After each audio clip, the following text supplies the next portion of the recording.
Mike Carroll, owner of Studio Sales Pottery, and we have a couple of questions. The first one, Mike, why do people do business with Studio Sales Pottery?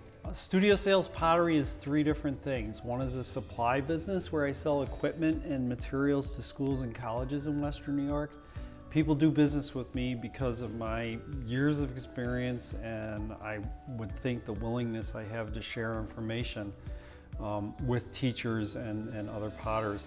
It's a community classroom studio where we teach people how to do things like working on a potter's wheel, a recreational thing that people enjoy doing. And then it's also the gallery space that we're in right here today, where I sell my own work on a fairly regular basis. Very good. And for the people that come here and do business with you, what are they surprised by? By the quantity of work that they find in here, and then the quality of the work that they find in here. Probably 80 to 85% of it is my own work. All of it's handmade and fired in kilns right here. And then the other 20 to 15% is other artists from this part of New York State. Also all working by hand. And the shop is focused on pottery and things that have to do with clay.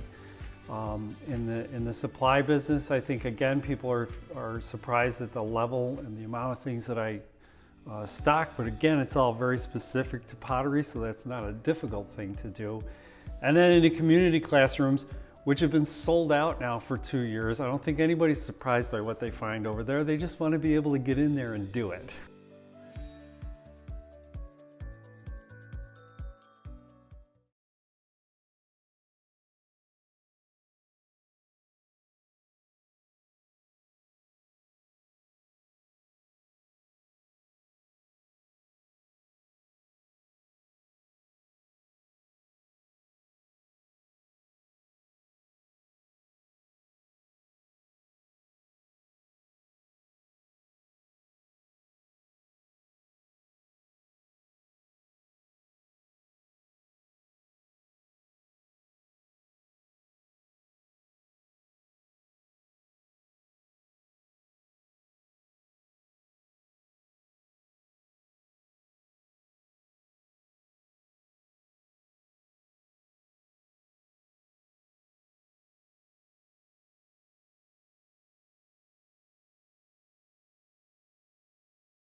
So along the lines of more interesting and special handmade things, these are just a series of mugs that I've been working on this week. And the process is called agate ware, where I take a white clay and a brown clay, put these two clays together without a lot of blending and mixing, and put them on a potter's wheel and turn them so that I have the different striations of clay.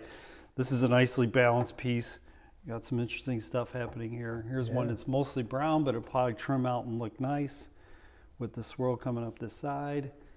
And there was one on here that Wow. they're interesting. There's different ways to prepare the clay that is going to have an impact on the way the piece looks when it's finished. These pieces, I fire them in my wood-fired kiln next door, which I don't put any glaze on the outside, but I put glaze on the inside because they are meant to be used for coffee or hot chocolate or cider or whatever. And the wood kiln really accentuates the two different colors of clays when the pieces are finished and come out. So it's just a fun way to take advantage of working on a potter's wheel, but make things creative through the process of using the two different clays, the white and the brown.